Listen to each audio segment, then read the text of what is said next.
Good morning, everyone. It is my honor, my pleasure to introduce Her Excellency Ms. Annalena Baerbock, President-elect for the 80th session of the UN General Assembly.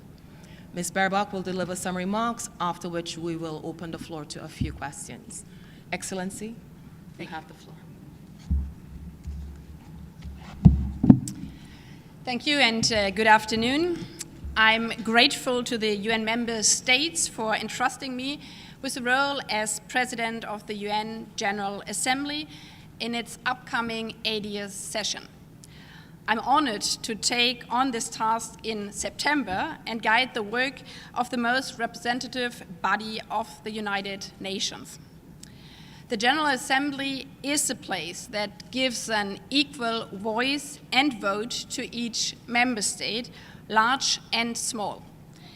In these challenging times, it is more important than ever that all these voices are heard.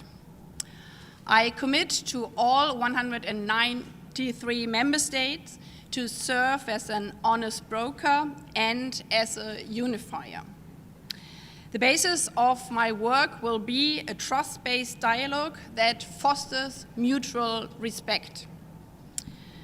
The wise and unifying leadership of the current president, His Excellency Philemon Young, will be important guidance for me. Countries around the world naturally have diverging perspectives and interests. But here at the United Nations, we have one shared vision and a compass, our UN Charter. This foundational document was written 80 years ago after the end of the Second World War. The UN Charter reflects a deep desire to prevent the horrors of war, to promote development, and to protect human rights. Today, 80 years later, peace, international cooperation, sustainable development, justice, and human rights remain at the very center of our collective desire to forge a better future for all. We all feel we live in challenging times. We are walking on a tightrope of uncertainty, which makes our UN Charter even more existential. In this crucial moment, as I underlined in my acceptance speech, I stand ready to support the General Assembly in taking bold action and defending the multilateral system. I stand ready to support the United Nations in making a real positive impact on our daily lives. I stand ready to support the partnership that strengthens what unites us, because we are better together. A key objective will be to support member states to renew and to refocus on the United Nations, to make the United Nations fit for the 21st century. This organization needs adequate, reliable funding, and at the same time, we must increase the efficiency and effectiveness of the entire system. I will do my utmost to strengthen peace and security and to help accelerate the achievements of the Sustainable Development Goals. I will strive for human rights, justice, and accountability to remain at the core of the General Assembly's values and goals. I see the diversity of the General Assembly as our great strength. A key priority is the United Nations that embraces everyone. Let us wholeheartedly engage with civil society and especially with young people. And as only the fifth woman in this position within 80 years, I'm aware that peace and development can only be sustained when half of the population, which is in every country, women, have an equal seat at the table. We all know it has never been easy and it will never be easy, but we cannot give up in striving to make the world better together. I thank you. Thanks, everyone. So due to time constraints, we only have time for a few questions. Please provide your name and media organization. You know the deal. Stefano.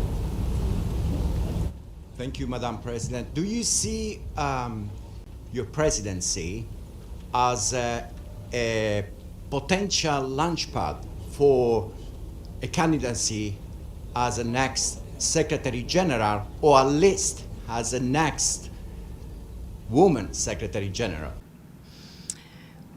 Well, obviously, in this upcoming session, the 80th session, the main task will be to select the next Secretary General.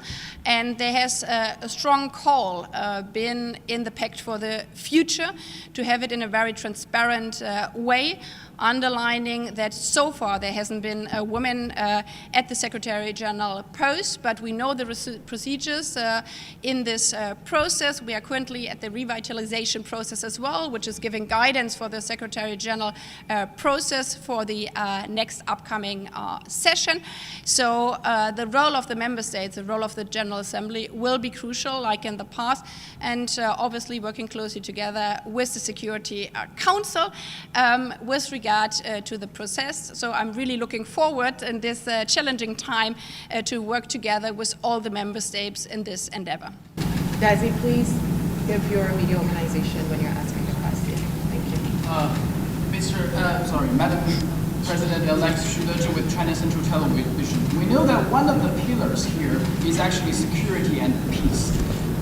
With Security Council now is unable to act on many of the issues, what's your plan for the General Assembly to shoulder its responsibility and make a difference?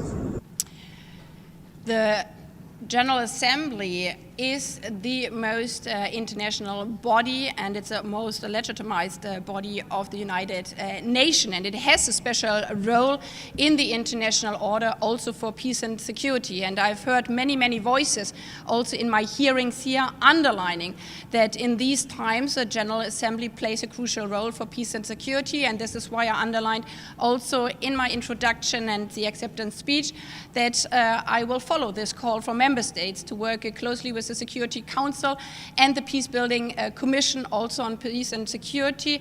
But what many have also underlined and which is founded in our charter is that peace and security is not an isolated pillar of the United Nations, but peace and security, development and human rights are interconnected.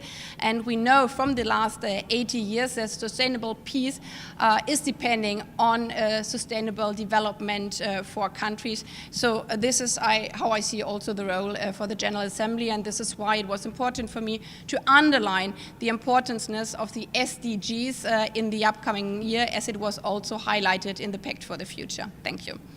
Unfortunately, we only have time for one more question. Please go ahead. Giselle Uka, ARD. Frau Baerbock, was sagen Sie dazu, dass Russland eine geheime Wahl beantragt hat und einige auch Helga Schmidt statt Sie gewählt haben? Und was sind jetzt die für Sie wichtigsten Aufgaben und Reformen, die angestoßen werden müssen, wo die UN finanziell und politisch so unter Druck stehen?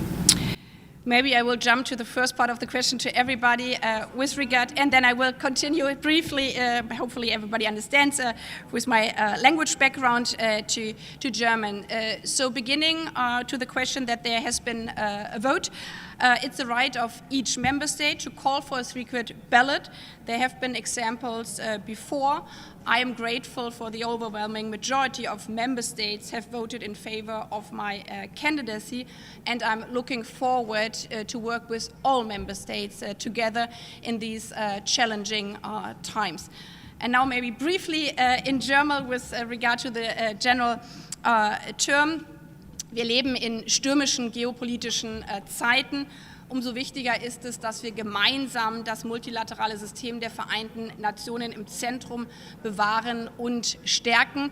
Und daher freue ich mich, diese Aufgabe für die 80. Session der Generalversammlung annehmen zu dürfen, als Präsidentin gemeinsam mit den Mitgliedstaaten der Vereinten Nationen für die Stärkung des internationalen Rechts zu arbeiten, die Vereinten Nationen fit für die Zukunft zu machen. Wie jede Organisation braucht auch die Vereinten Nationen eine Modernisierung. Das wird eine große Herausforderung, weil die internationale Ordnung, die Vereinten Nationen unter starkem politischen und finanziellen Druck stehen.